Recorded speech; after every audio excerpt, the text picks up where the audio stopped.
میرے بھائیوں، رمضان مبارک کے روزوں کو باقی تمام عبادات پر، چاہے وہ حج ہو، نماز ہو، زکوٰۃ ہو اور جتنے فرائض ہیں، ان پر اس اعتبار سے رمضان مبارک کے روزوں کو فوقیت حاصل ہے کہ پورے قرآن حکیم میں باقی جتنی بھی عبادات ہیں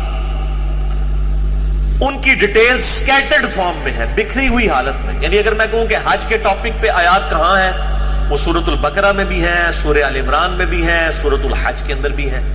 نماز کے ٹاپک میں تو کئی ایک صورتوں میں یہ ایشو ڈسکس ہوا ہے. اسی طریقے سے زکوٰۃ بھی سینکڑوں جگہ پہ ڈسکس ہوئی ہے.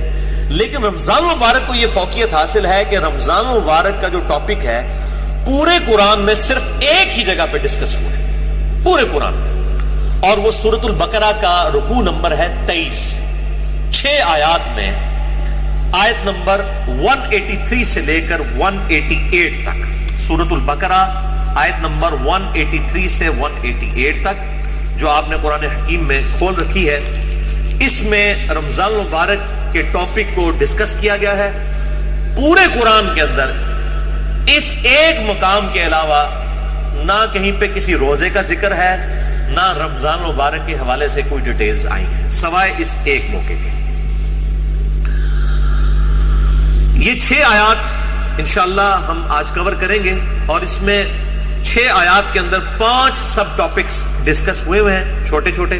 میں وہ ساتھ ساتھ کلیریفائی کرتا چلا جاؤں گا. اعوذ باللہ من الشیطان الرجیم، بسم اللہ الرحمن الرحیم.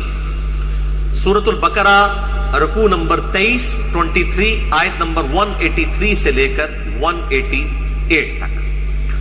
پہلے 2 آیات ہم ڈسکس کریں گے، آیت نمبر 183 اور 184، جس میں ٹاپک نمبر 1 ہے رمضان مبارک کی اہمیت اور مقصد کیا ہے اور اس کی فرضیت.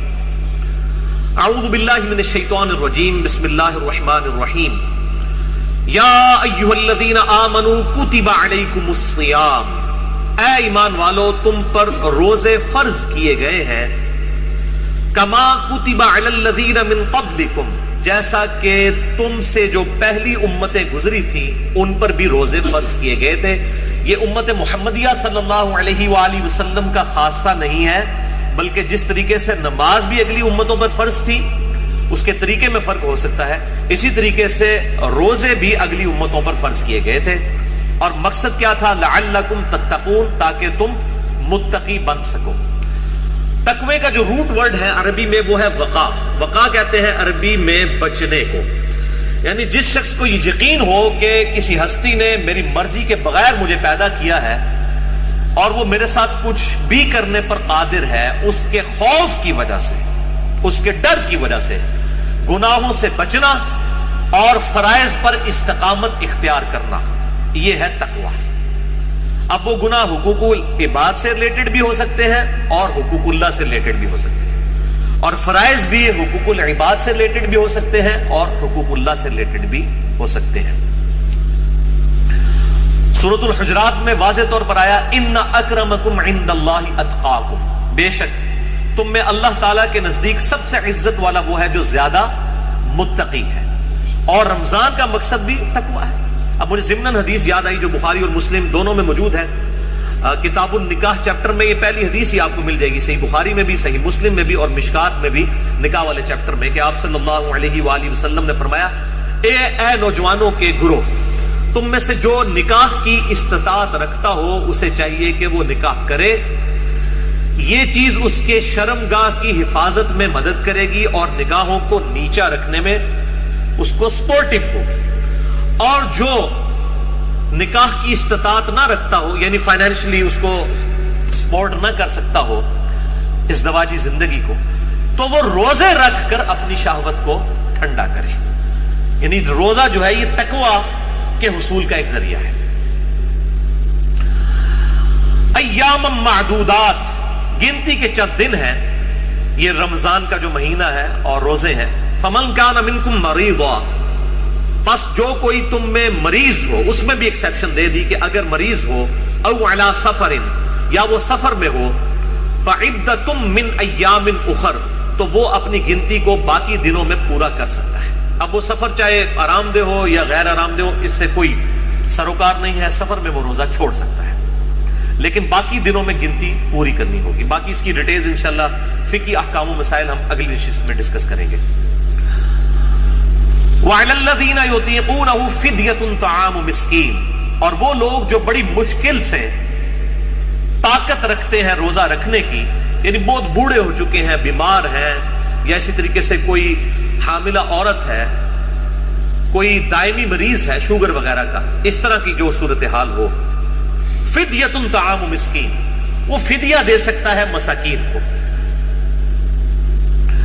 فمن تطوع خیرا فهو خیر له، اور جو کوئی اس سے بھی زیادہ اللہ کی راہ میں خرچ کرنا چاہے، یعنی ویسے تو ایک روزے کے بدلے ایک مسکین کو ایک وقت کھانا ہے، اگر کوئی زیادہ مساکین کو کھلانا چاہتا ہے، جتنا گڑ پاؤ گے اتنا ہی میٹھا ہوئے گا، تو اس کے لیے اتنا ہی بہتر ہے.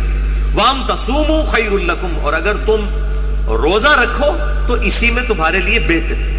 یہ نہ ہو کہ تھوڑی سی بیماری اور بہانہ کر کے کہو جی میں تو فدیہ دے دینا، روزہ رکھنے کی کیڑی لوڑ ہے. اِن كُنتُمْ تَعْلَمُونَ، اگر تم جانتے ہو تو روزہ رکھنے میں ہی بہتری ہے. یعنی انسان سب سے بڑا خود اپنے اوپر جو ہے وہ گواہ ہے اور مفتی ہے، وہ بہتر سمجھتا ہے کہ مجھے کس طریقے سے چیزوں کو لے کر چلنا ہے. جیسے دنیاوی منفعت کے لیے وہ انسان چھوٹی چھوٹی چیزوں کا خیال رکھتا ہے، تو آخرت کے اعتبار سے بھی وہ خیال رکھے.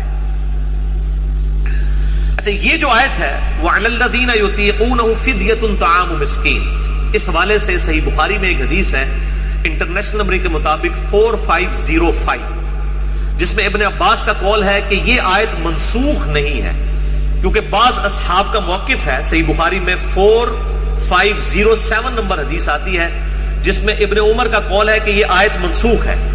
یعنی ان کا موقف یہ ہے کہ یہ پہلے آپشن تھی کہ جو شخص مال دے سکتا ہے وہ مال دے لے، اور جو روزہ رکھ سکتا ہے وہ روزہ رکھ لے. یہ دونوں آپشن ہیں، یعنی مریض والا چکر نہیں. جو مالدار ہے وہ صرف مال دے دے، چاہے وہ صحت مند بھی ہے تو روزہ رکھنے کی ضرورت نہیں ہے. یہ ابن عمر کا موقف ہے 4507. جبکہ ابن عباس کا موقف صحیح بخاری میں 4505 ہے، وہ یہ کہتے ہیں کہ یہ آیت منسوخ نہیں ہے، بلکہ اس سے مراد وہ بوڑھا اور بوڑھی ہے یا بیمار شخص جس کو صحت یاب ہونے کی امید نہیں ہے اور بڑی مشکل سے وہ روزہ رکھنے پر قادر ہے، اس کے لیے روزہ نبھانا مشکل ہے. جیسا کہ بعض کا شوگر کی بیماری ایسی ہو سکتی ہے کہ انسان کے لیے مشکل ہو جائے آج کے دور کے اندر، یا بڑھاپا خود بہت بڑی بیماری ہے، کوئی 80-90 سال کا کوئی بزرگ ہے اور وہ روزہ نہیں رکھ سکتا، تو اس کے لیے یہ آپشن ہے کہ وہ اس کے بدلے فدیہ دے دے، ایک وقت کا مسکین کو کھانا کھلا دے. صحیح بخاری میں آتا ہے انس بن مالک جب بوڑھے ہو گئے تھے، ان کی عمر 100 سال کے قریب تھی، تو روزانہ وہ ایک مسکین کو کھانا کھلایا کرتے تھے گوشت کے ساتھ، دال نال نہیں، گوشت نہ، اللہ کی راہ میں گوشت کے ساتھ کھانا.